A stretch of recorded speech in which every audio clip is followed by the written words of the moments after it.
Get off the floor, Elisa. You're a disgrace. Marcus hissed, adjusting his custom silk tie. He ignored the dark blood gathering at her split lip. Elisa tasted copper. She pressed trembling palms against the cold marble, desperately trying to obey the father who should have protected her. Every breath felt like jagged glass, grinding in her ribs. She had been beaten and broken so often she'd forgotten what safety felt like. I said, "Get up." Marcus raised his heavy hand again. Suddenly, the heavy oak doors splintered inward with a deafening crack. Alpha King David stepped through the ruins.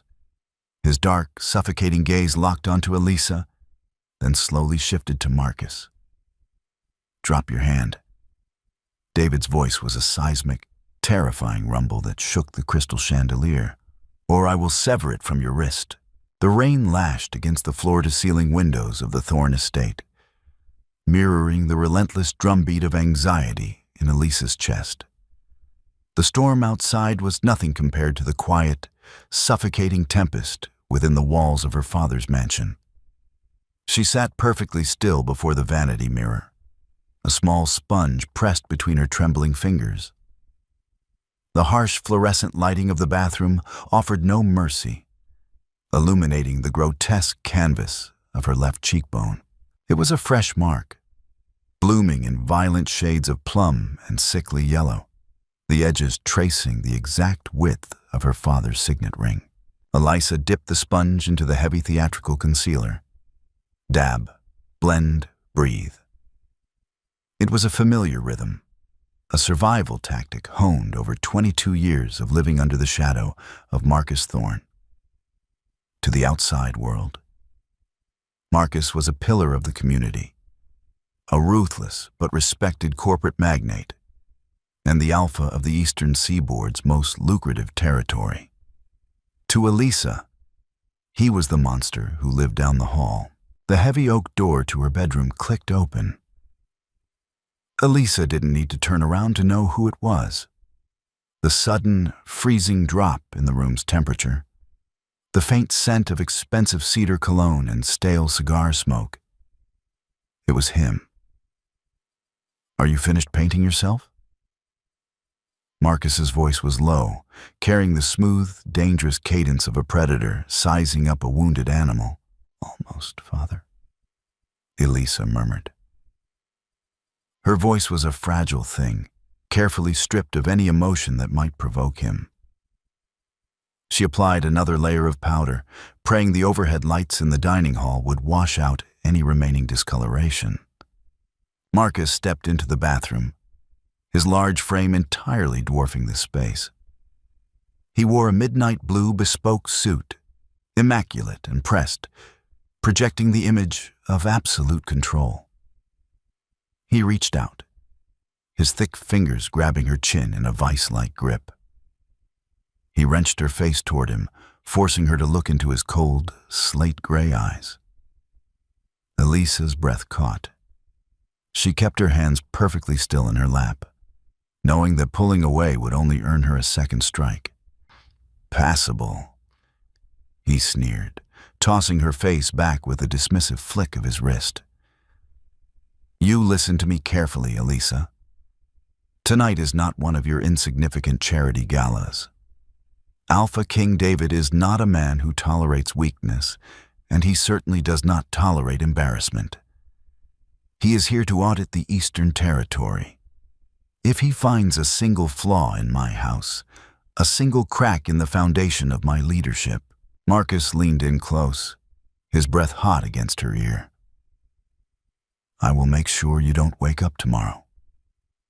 Do you understand me?" "Yes, Father," she whispered, her eyes fixed firmly on the marble floor. "You will speak only when spoken to. You will smile. You will be the perfect, obedient daughter that I have spent a fortune trying to mold you into." He straightened his cuffs, his expression smoothing into a mask of patriarchal benevolence.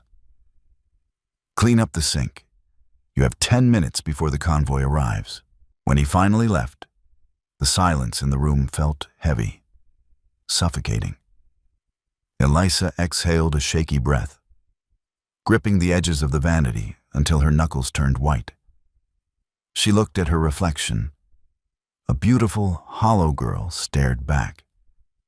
Her dark hair was pinned into a flawless chignon, her emerald green evening gown draped perfectly over a frame that was slightly too thin, slightly too rigid. She was a porcelain doll, meticulously glued together, ready to be displayed. Elisa didn't know much about Alpha King David. In their insular, cutthroat society, a modern syndicate governed by ancient pharaoh laws of dominance and submission, the king was a ghost story whispered in boardrooms. He was a man who had ascended to the throne not through bloodline, but through absolute, unyielding conquest. They said he was merciless. They said he could smell a lie before it left a man's lips. If that was true, Elisa thought with a sickening jolt of panic, he would see right through her. He would look at the Thorn estate and smell the blood soaked into the floorboards. She stood up, smoothing the fabric of her dress over her bruised ribs. She couldn't afford to be afraid of a king she had never met. The only monster she needed to survive was the one waiting for her at the bottom of the stairs. Raising her chin, she slipped on her silver heels, locked her trauma behind a deadened gaze, and walked out of her bedroom to play her part. The grand foyer of the Thorn estate hummed with a tense, manufactured elegance. A string quartet played softly in the corner, their notes completely drowned out by the thrumming anxiety radiating from the 40 elite guests Marcus had assembled. These were the high society wolves of the East, senators, CEOs, and local enforcers, all masquerading in designer gowns and tuxedos. Elisa stood a half step behind her father, a crystal flute of champagne clutched in her hand. She hadn't taken a sip. The liquid sloshed gently, betraying the slight tremor in her fingers. Then, the atmosphere in the room shifted. It wasn't a subtle change. The air pressure seemed to drop instantly, pressing heavily against the eardrums. The string quartet faltered, the cellist missing a beat. The low murmur of conversation evaporated into absolute, suffocating silence. The heavy front doors were opened by the estate staff. Alpha King David stepped over the threshold. He was not wearing a tuxedo. In a room full of men suffocating in silk ties and velvet lapels, the king wore a dark, tailored charcoal suit over a black shirt, the collar undone. He moved with a terrifying, fluid grace, the quiet, deliberate economy of motion belonging to a man who had never needed to rush, because the world simply waited for him. He was tall, broad-shouldered, with raven black hair slightly damp from the rain. But it was his eyes that stole the breath from Elisa's lungs. They were a piercing, striking amber, glowing with an intense, quiet intelligence. They were not the eyes of a brute. They were the eyes of an apex predator analyzing an ecosystem. Behind him flanked his detail. 4 massive, silent men who looked as though they could tear the mansion down brick by brick. But David commanded the space effortlessly. Marcus stepped forward, his usual arrogant swagger replaced by a stiff, almost desperate deference. "My king, welcome to my home. The Eastern Territory is honored by your presence." David stopped. He didn't immediately extend his hand. He let Marcus stand there, arm outstretched, for 3 agonizing seconds. The silence stretched so thin, Elisa thought it might snap. Finally, David took Marcus's hand, his grip casual but firm. "Marcus." David's voice was a low, resonant baritone that seemed to vibrate through the marble floors. "You have a beautiful home. Let's hope the ledgers are just as pristine." Marcus chuckled nervously, a bead of sweat forming at his temple. Of course, of course. Allow me to introduce my daughter, Elisa. Elisa stepped forward, adhering perfectly to protocol. She kept her eyes lowered, fixing her gaze on the subtle pinstripe of David's suit. "It is an honor, Your Majesty," she murmured, executing a flawless, shallow curtsy. She expected him to nod and move on.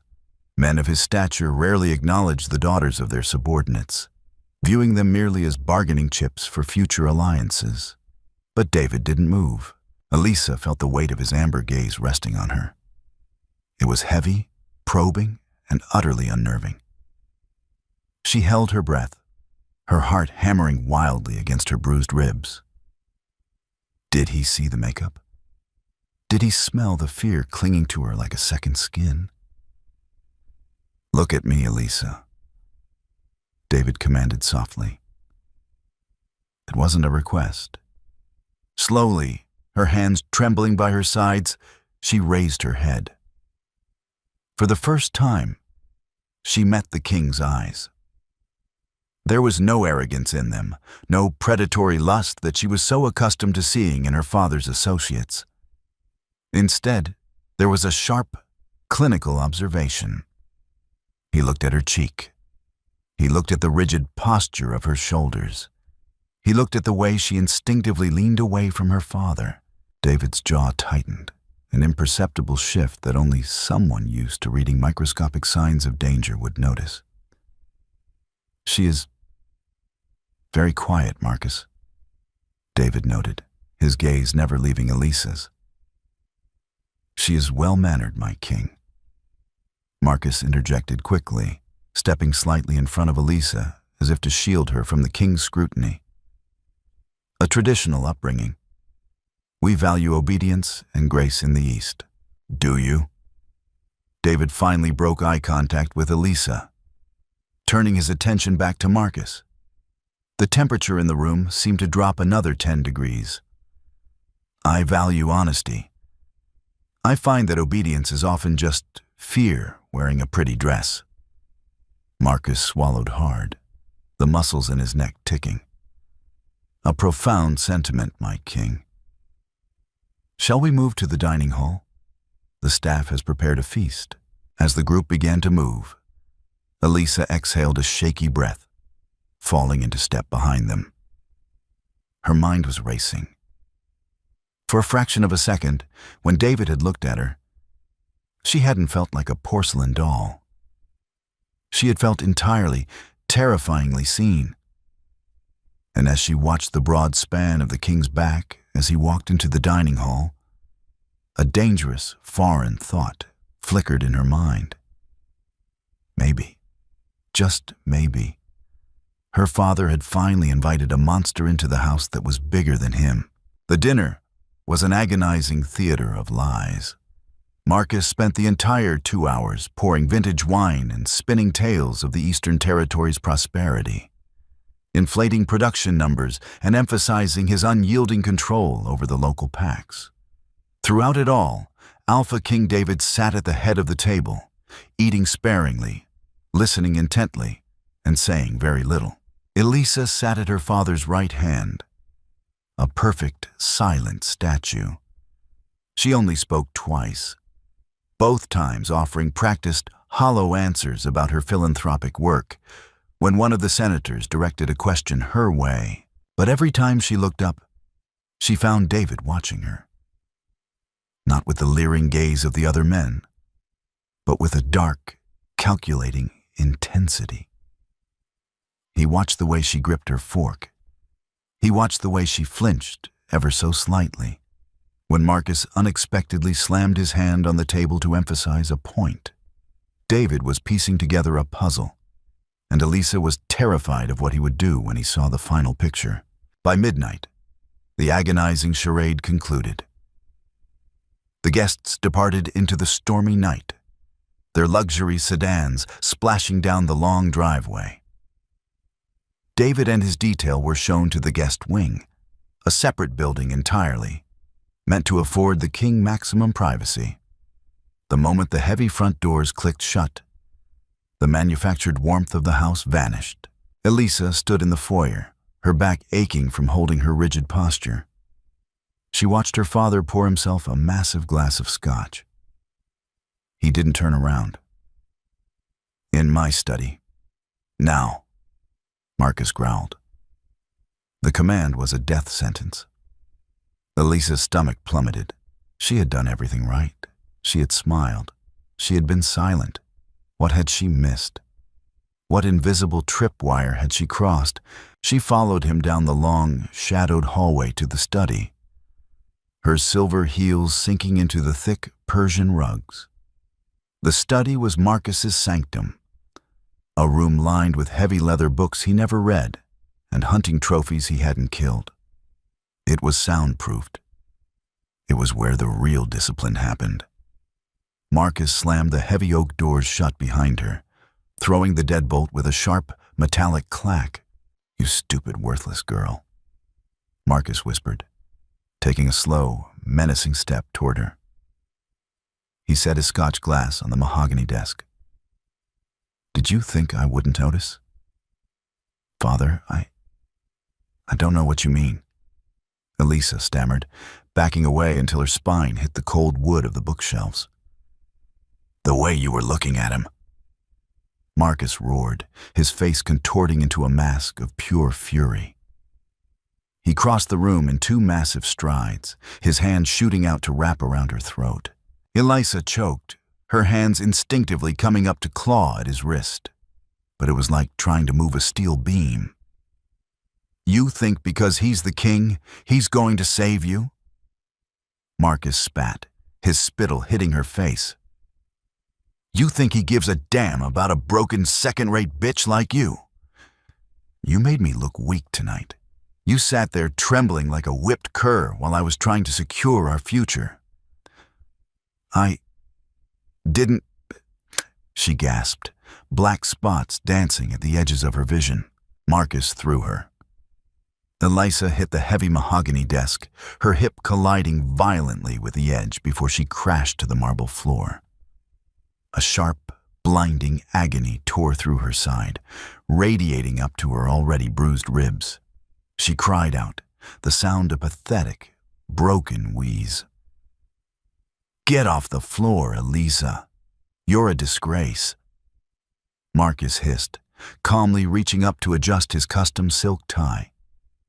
He ignored the dark blood gathering at her split lip where her teeth had caught her flesh. Elisa tasted copper. The room was spinning.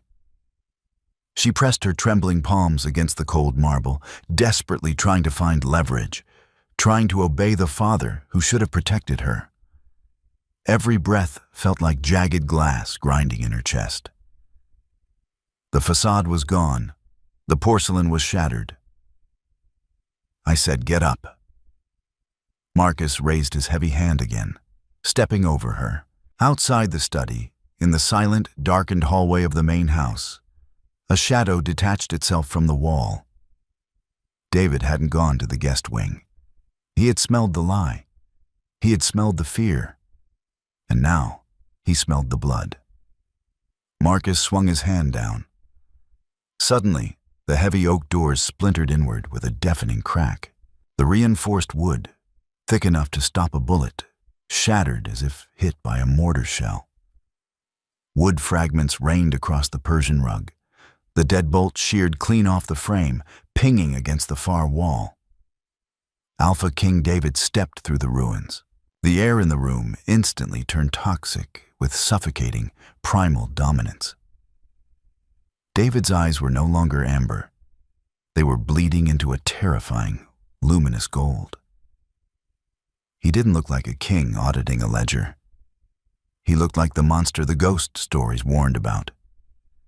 His dark, suffocating gaze locked onto Elisa's crumpled, bleeding form on the floor, absorbing the damage. Then, with terrifying slowness, his eyes shifted to Marcus. Marcus stood frozen, his hand still half raised, his face drained of all color. He was an alpha, but in the presence of the king, he was nothing but prey.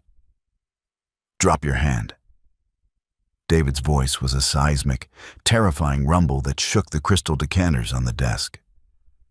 "Or I will sever it from your wrist." The silence that followed the splintering of the heavy oak doors was absolute, heavy, and terrifying. It was the kind of silence that precedes a catastrophic natural disaster. Marcus Thorne, the undisputed alpha of the Eastern Seaboard, the man who had terrorized Elisa for 22 years, stood paralyzed. His hand, previously raised to strike her down, trembled violently in the air before slowly, agonizingly dropping to his side. Alpha King David did not yell. He did not need to. The sheer, suffocating weight of his presence filled the study, pressing against the walls, sucking the oxygen from the room. The air smelled sharp, like ozone and burning wire, the physical manifestation of an apex predator's lethal fury. "My king," Marcus stammered, the words scraping out of his suddenly dry throat. He took a stumbling step backward, his polished demeanor shattering into a million pathetic pieces. You misunderstand. This is a private family matter. Discipline." The girl was insolent. Under traditional pack law, an alpha's household is his own domain. "Pack law," David repeated, his voice dropping to a register that vibrated through the floorboards and into Elisa's aching bones. David took a slow step forward. The remaining shards of the wooden door crunched under his heavy boots. "You invoke the ancient laws to justify beating a woman half your size? You invoke my laws to protect your cowardice?" Marcus swallowed hard, his eyes darting frantically toward the door. But David's massive enforcers had already blocked the exit. There was nowhere to run. "She is my daughter. She is my property to manage until she is mated." The word property seemed to trigger a seismic shift in the room. David moved with a speed that defied his massive frame. In a fraction of a second, he crossed the room. He didn't throw a punch. He simply closed his hand around Marcus's throat and slammed the older man backward against the mahogany bookshelves. Heavy, leather-bound volumes rained down around them, crashing to the floor. But David didn't even blink. He lifted Marcus a full inch off the ground with one arm. Marcus clawed at David's wrist, his face turning a mottled, desperate shade of purple, his legs kicking uselessly. "Listen to me very carefully, Marcus," David said, his golden eyes glowing with a terrifying, ancient authority. "The era of men like you is over. You do not own her. You do not own this territory. As of this exact second, you are stripped of your rank, your assets, and your title. You will be confined to these grounds until my auditors finish tearing your life apart. If you try to run, my men will hunt you down." David threw Marcus to the floor like a piece of discarded trash. Marcus collapsed, gasping for air, clutching his bruised throat, coughing violently onto his expensive Persian rug. Elisa watched the scene unfold with wide, terrified eyes. She was still pressed against the cold marble, her ribcage screaming in pain with every shallow breath. Her mind could not process the paradigm shift. Her father, the invincible monster of her nightmares, was on the ground, weeping and gasping like a broken child. Then, David turned his attention to her. Elisa instantly flinched, curling her body inward, throwing her hands over her head in a reflexive gesture of pure trauma. She had never known male power to be anything but a weapon. If David had just destroyed her father so effortlessly, what would he do to her? But the bone-crushing aura of dominance in the room suddenly vanished. The air cleared.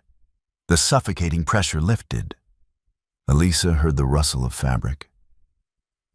And then she felt a sudden, profound warmth draped over her shivering shoulders. She dared to peek through her arms. David had taken off his dark charcoal suit jacket and wrapped it around her, covering her torn emerald green gown and the bruising on her pale shoulders. He was kneeling on the floor in front of her, not towering, not threatening, just a man, bringing himself down to her eye level. "Elisa," he said softly. The baritone of his voice was no longer a weapon. It was a steady, grounding anchor. "Look at me." Slowly, she lowered her hands. She met his eyes. They were no longer the terrifying gold of an enraged alpha, but the deep, quiet amber she had seen at dinner. "Can you stand?" he asked, his gaze flicking down to her ribs and then back to her face, assessing the damage with clinical, quiet rage. I think so," she whispered, her voice cracking. David didn't grab her arm or haul her up. He simply offered his hand, palm up. A choice. A gesture she had never been afforded in this house. "You are leaving with me," David stated, his tone leaving absolutely no room for debate, yet devoid of cruelty. "You will never step foot in this house again." Elisa looked at his large, scarred hand. For a moment, the world hung suspended. She was terrified of him. She was terrified of the unknown. But as she looked at her father, still groveling on the floor, she realized she was far more terrified of staying. With a trembling hand, she reached out and placed her palm in the king's. His grip was warm, impossibly strong, and as he gently pulled her to her feet, for the first time in her life, Elisa felt the terrifying, fragile spark of hope. The walk from the study to the front doors of the Thorne estate felt like a surreal, out-of-body experience. Elisa leaned heavily against the solid wall of David's side, his arm remaining a respectful but firm brace behind her back to keep her steady. The suffocating weight of his charcoal suit jacket smelled of rain, cedar, and an underlying scent of pure, clean earth. It was completely foreign compared to the stale cigar smoke that permeated her father's home. The estate staff, usually invisible ghosts sliding along the walls, had gathered at the edges of the grand foyer. They watched in stunned, breathless silence as the Alpha King escorted their broken mistress out the front door, leaving the shattered remnants of their master behind. Elisa kept her eyes locked on the floor. She didn't want to see the pity in the maid's eyes, nor the shock on the security guards' faces. She just wanted the heavy, suffocating air of the mansion behind her. As they stepped out into the night, the storm had escalated. The wind howled, whipping the heavy rain in sideways sheets. Before the first drop could hit Elisa's battered face, one of David's massive enforcers smoothly stepped forward, snapping open a large black umbrella, shielding them both from the elements. A fleet of armored black SUVs idled in the circular driveway, their headlights cutting through the deluge. David guided her toward the center vehicle. The door was opened, and she climbed inside, sinking into the plush, dark leather. The ambient temperature was perfectly warm, a stark contrast to the biting cold outside. David slid in beside her, and the door slammed shut with a heavy, final thud, sealing them inside a soundproof vault on wheels. The convoy began to move immediately, tires hissing on the wet asphalt, carrying her away from the only hell she had ever known. The silence inside the cabin was thick. Elisa sat rigidly, her hands tightly clutching the lapels of David's jacket, drawing it closer around her ruined dress. She stared out the tinted window at the passing trees, watching the wrought iron gates of the Thorne estate vanish into the darkness. She expected an interrogation. She expected him to demand gratitude, to lay out the terms of her new imprisonment. In her world, powerful men did not save women out of the goodness of their hearts. They traded them. They acquired them. She was a valuable asset, the daughter of a prominent alpha, even a disgraced one. But David said nothing. He sat comfortably on his side of the spacious back seat, giving her the entire width of the cabin. He opened a small compartment, retrieved a bottle of water, twisted the cap, and held it out to her. Elisa flinched slightly at the sudden movement, but forced herself to take it. "Thank you," she rasped. "Drink it slowly," he advised, his eyes watching the way her hand shook. She took a small sip. The cool water felt like a balm on her split lip and dry throat. When she lowered the bottle, she found David still watching her. The clinical assessment was back, but there was a profound, quiet anger swimming beneath the amber of his irises. It wasn't directed at her. "I know what you are thinking, Elisa," David said smoothly, breaking the silence. His voice was low, competing with the hum of the engine. "You do?" she whispered, her pulse quickening. "You are trying to calculate the cost," he stated bluntly. He shifted slightly, resting his elbows on his knees, bringing himself a fraction closer, though still maintaining a strict physical boundary. "You are wondering what currency I will demand in exchange for taking you out of that house. You are wondering what kind of cage I am bringing you to." Elisa's breath caught. He had surgically extracted her deepest, darkest fear in 3 sentences. She looked down at her hands, unable to maintain eye contact with a man who could see right through her carefully constructed porcelain mask. "I am a realist, Your Majesty," she managed to say, the diplomatic training kicking in.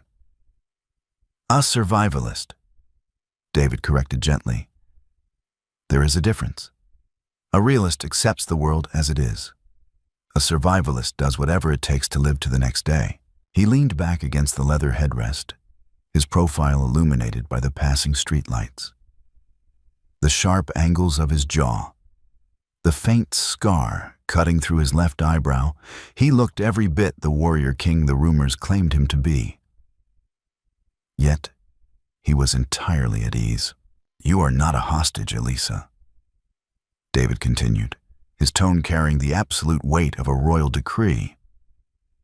"You are not collateral, and you are not a bargaining chip. Marcus Thorne is finished. His territory will be divided and his assets seized. You owe me nothing."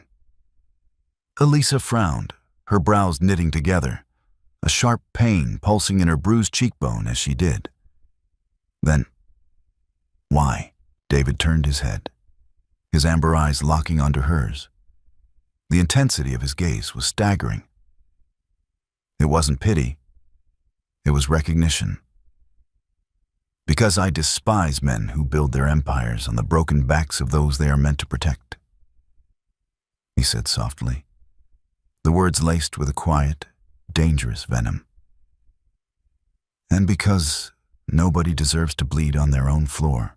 Elisa had no response to that. Her throat tightened, a sudden, unfamiliar burning prickling behind her eyes. For 22 years, she had been trained to swallow her tears, to hide her pain beneath heavy theatrical concealer and fake smiles.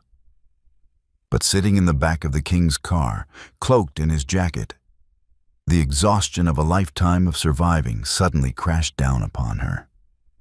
She turned her face toward the window, pulling his jacket tighter. And for the first time since she was a little girl, Elisa allowed herself to quietly cry in the presence of a man. David didn't speak. He didn't offer hollow comforts. He simply let the heavy hum of the engine drown out her quiet sobs, offering her the one thing she desperately needed: the dignity of a safe silence. The sky was bleeding into a bruised, pale gray dawn by the time the convoy passed through the massive steel gates of the king's sanctuary. Elisa had drifted into a fitful, exhausted sleep against the cold glass of the window, jolting awake every time the SUV hit a rough patch of road. When the vehicle finally rolled to a stop, She blinked against the morning light, her body aching with a profound, deep-seated soreness. The adrenaline had completely worn off, leaving behind the stark, brutal reality of her injuries. She looked out the window. She had expected a fortress, a dark, imposing citadel befitting the ruthless Alpha King. Instead, they were parked in front of a sprawling architectural masterpiece of glass, dark wood, and natural stone, nestled deep within a dense, ancient pine forest. It felt less like a stronghold and more like an extension of the earth itself. There were no visible guards patrolling the perimeter with automatic weapons, no imposing statues of snarling wolves. It was terrifyingly serene. The door opened. David stood there, the early morning light catching the gold flecks in his eyes. "We're here," he said quietly. Elisa gathered her strength, wincing as a sharp pain lanced through her bruised hip, and stepped out. The air here was crisp, smelling of wet pine and mountain soil, completely devoid of the city's smog and her father's suffocating cologne. David led her up the wide stone steps and into the house. The interior was vast and open, bathed in natural light from the floor-to-ceiling windows. The decor was minimalist, functional, yet undeniably expensive. An older woman with kind eyes and silver hair pulled back into a neat braid was waiting in the foyer. She wore simple slacks and a soft sweater. "This is Martha," David introduced. "She runs the household. She will show you to your room and bring you whatever you need." "Welcome, child," Martha said, her voice warm and maternal. Her eyes briefly flicked to the bruising on Elisa's face, but she offered no gasp of horror, no intrusive questions. "Let's get you upstairs. You look like you could use a hot shower and a soft bed." Elisa looked back at David, suddenly feeling a surge of panic. The idea of being separated from him, the only person who had ever stopped the violence, was unexpectedly terrifying. "I will be down the hall in my office," David said, catching the subtle shift in her posture, the tightening of her grip on his jacket. "No one will enter your room without your permission. You have my word." His word. In her world, an Alpha's word was a binding contract, sealed in blood. Elisa gave a small, jerky nod and followed Martha up the floating oak staircase. The guest room was massive, decorated in soothing tones of cream and slate. A fire crackled in the stone hearth, and a massive bed piled high with down comforters dominated the center of the room. But what caught Elisa's attention was the door. As Martha showed her the ensuite bathroom, Elisa subtly checked the door mechanism. There was a heavy deadbolt on the inside. There was no keyhole on the outside. It could only be locked by the person within. There are fresh clothes in the closet, mostly simple things, Martha said, setting a stack of fluffy white towels on the vanity. "I will bring up a tray of food and some ice packs in 30 minutes. Lock the door behind me if it makes you feel better, sweet girl." Martha offered a gentle, understanding smile and left, pulling the heavy doors shut with a soft click. Elisa stood alone in the center of the room. The silence here was different from the silence at her father's estate. It wasn't the silence of held breath and impending violence. It was just quiet. With trembling fingers, she reached out and turned the deadbolt. The heavy metallic clack echoed in the room. She was locked in, but for the first time in her life, she was keeping the monsters out. She walked into the bathroom and stood before the mirror. The harsh daylight pouring through the frosted window was unforgiving. Her porcelain mask was completely gone. Her left cheek was a swollen, dark purple mess. Her lip was split and crusted with dried blood. Her perfectly pinned chignon had fallen apart, dark strands of hair hanging wildly around her face. She looked like a survivor of a shipwreck. Slowly, she shrugged off David's heavy jacket, folding it neatly and placing it on the vanity. She unzipped the ruined emerald gown, letting it pool around her ankles, a discarded symbol of a life she was leaving behind. The bruising on her ribs and hip was extensive, angry dark marks blooming across her pale skin, a map of her father's tyranny. She stepped into the shower, turning the water as hot as she could stand. The heat stung her bruised flesh, but she welcomed it. She grabbed a washcloth and scrubbed violently at her face, washing away the layers of expensive theatrical concealer, watching the beige water spiral down the drain. She scrubbed until her skin was raw, washing away Marcus Thorne, washing away the obedience, washing away the fear. When she finally stepped out, wrapped in a thick, warm robe Martha had left behind, there was a soft, tentative knock at the bedroom door. "Elisa," David's voice called through the heavy wood. "It's David. I have your food." Elisa tied the robe tightly around her waist. She walked to the door, her hand hovering over the deadbolt. Her heart pounded a frantic rhythm against her bruised ribs. She was terrified, broken, and lost in a world she didn't understand. But as she threw the deadbolt and pulled the door open to look at the Alpha King, she caught her reflection in the full-length mirror. She was bruised, yes. She was battered. But beneath the swelling and the purple marks, there was a tiny, fierce spark in her emerald eyes that Marcus Thorne had never managed to beat out of her, a spark that the king had just given oxygen to. Elisa stood in the doorway, her hand gripping the edge of the heavy oak frame so tightly her knuckles shone white. Alpha King David stood in the hallway, holding a silver tray laden with a steaming bowl of roasted root vegetable soup, thick slices of crusty artisan bread, and a pot of chamomile tea. He had changed out of his formal suit into a simple, dark, long-sleeved Henley that stretched across his broad shoulders. Without the armor of his bespoke tailoring, he looked less like a mythic monarch and more like a man. But the raw, magnetic power radiating from him was entirely undiminished. "May I come in?" David asked. His voice was low, careful not to echo too loudly in the quiet corridor. He didn't push past her. He didn't presume entry. He waited for her verbal consent. Elisa swallowed the lump in her throat and took a half-step back, pulling the door open a fraction wider. "Yes, please." David stepped into the room, his gaze briefly sweeping the space to ensure the fire was still burning and the curtains were drawn. He walked over to the small sitting area by the window and set the heavy tray down on the circular mahogany table. He didn't look at the massive, empty bed, and he didn't crowd her space. "Martha made the soup," David said, turning back to face her. He kept a deliberate distance of at least 6 feet between them. "She insisted you need warmth from the inside out. I agree with her." Elisa remained near the door, her arms wrapped defensively around her waist, clutching the thick fabric of her robe.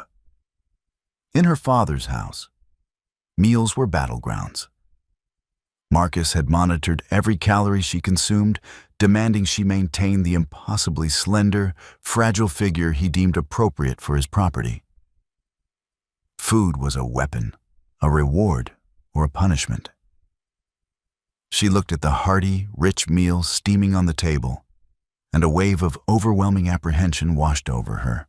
I don't know if I can eat all of that, Your Majesty," she whispered, her eyes darting to his face, expecting the flash of irritation she was so accustomed to seeing in men when their provisions were refused. David's expression remained perfectly calm, though a muscle in his jaw twitched slightly, the only outward sign of his simmering anger at what had been done to her. You don't have to eat all of it, Elisa. You don't have to eat any of it if your stomach isn't ready. It is an offering, not a mandate. And please, when it is just us, call me David." Elisa blinked, completely thrown off balance by the gentleness of his directive. She slowly released her death grip on her robe and took a tentative step toward the table. The smell of the rich broth and fresh herbs hit her senses, and her stomach gave a loud, hollow rumble, betraying her starvation. A deep flush of embarrassment crept up her neck. David offered a faint, almost imperceptible smile. It transformed his face, softening the harsh, lethal angles of his jawline. "Sit down, Elisa. Eat what you can. I will leave you to it." He turned to leave, walking back toward the open doorway. As he passed her, the clean, masculine scent of pine and rain washed over her again, making her breath catch. "Wait," she said softly. The word slipped out before she could stop it. David stopped instantly, turning his head to look at her. He didn't step closer, merely waited for her to find her words. "Why did you bring it up yourself?" she asked, her brow furrowing in genuine confusion. "You are the king. You have staff. You have Martha. You didn't have to carry a tray up a flight of stairs for a disgraced alpha's daughter." The ambient light from the fireplace caught the golden flecks in David's amber eyes.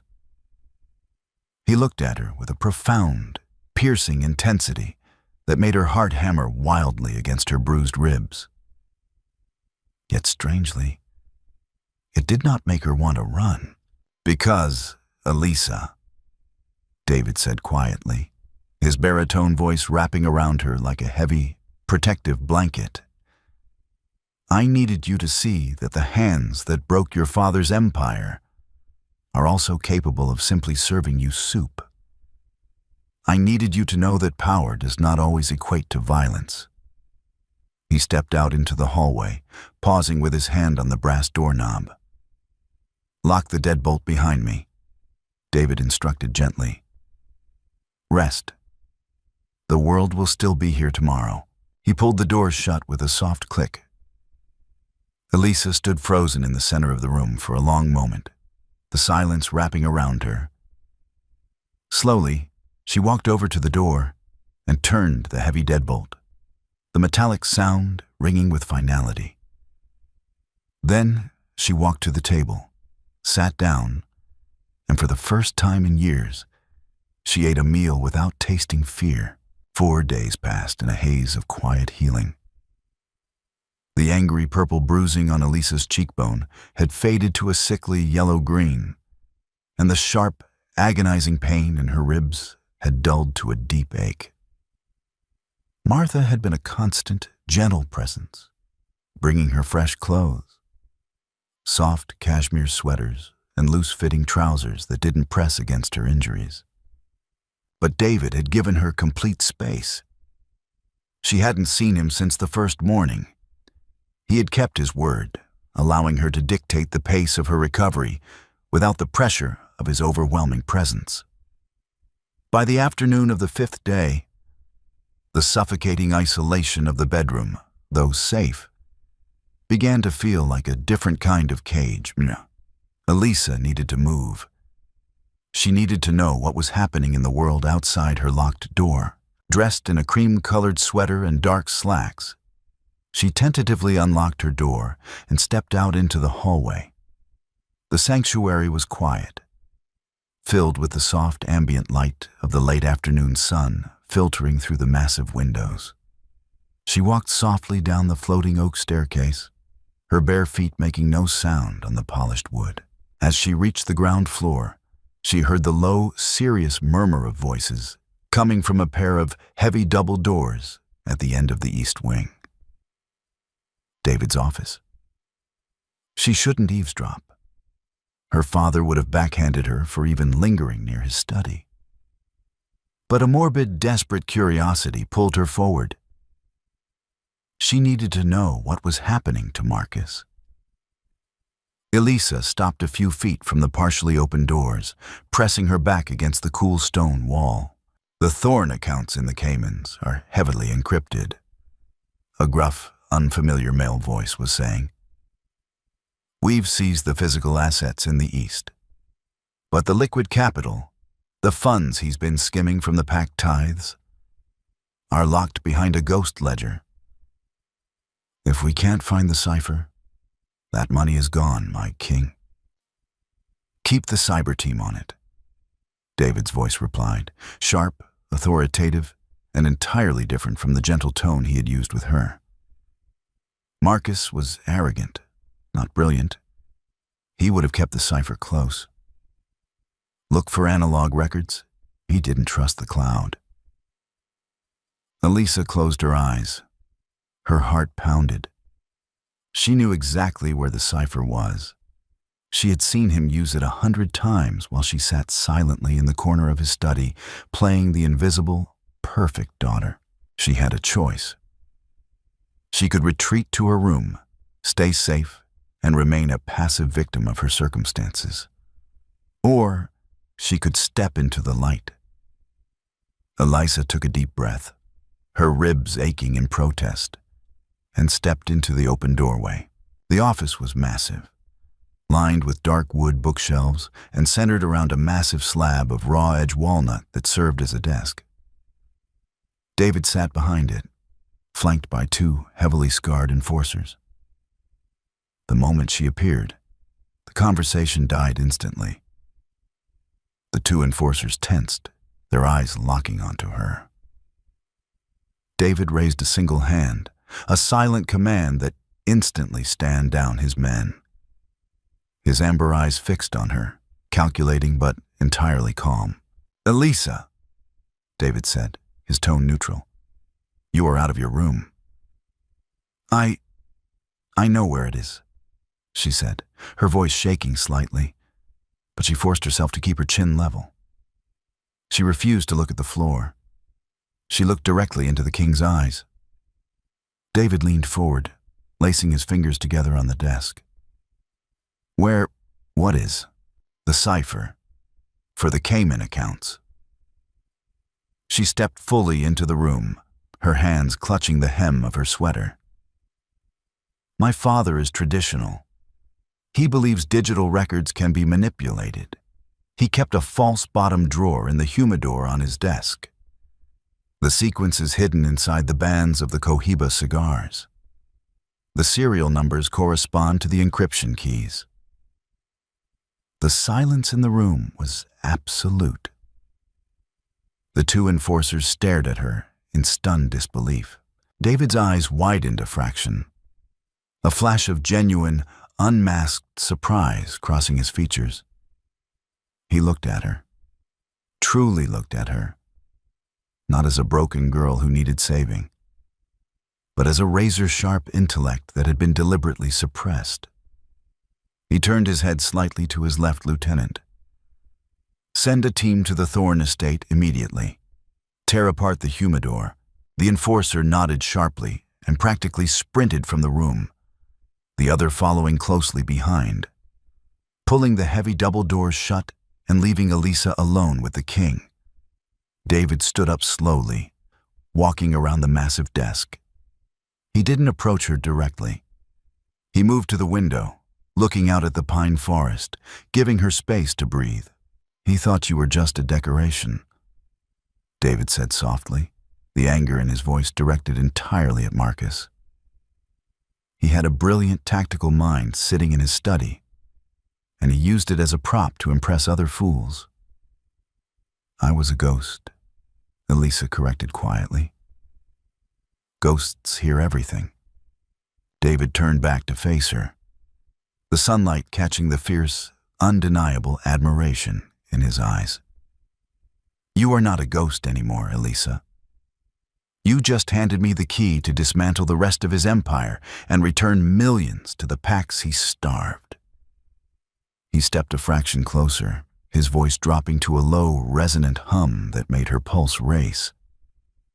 "I told you that you didn't owe me anything, but you just paid a king's ransom.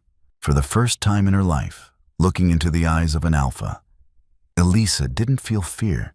She felt powerful. Elisa's journey from a battered, silenced daughter to a formidable, brilliant woman discovering her own power is a testament to the resilience of the human spirit. She didn't just survive the monster in her home. She found a king who recognized her scars not as weaknesses, but as battle armor. Their slow-burn romance is built on the profound dismantling of trauma, replacing fear with unwavering respect and mutual strength. The Alpha King rose to shatter her physical cage, but Elisa rose to claim her throne. If this intense, emotional journey of survival, justice, and undeniable romance kept you on the edge of your seat, please give this video a like. Share it with fellow lovers of high-stakes supernatural drama.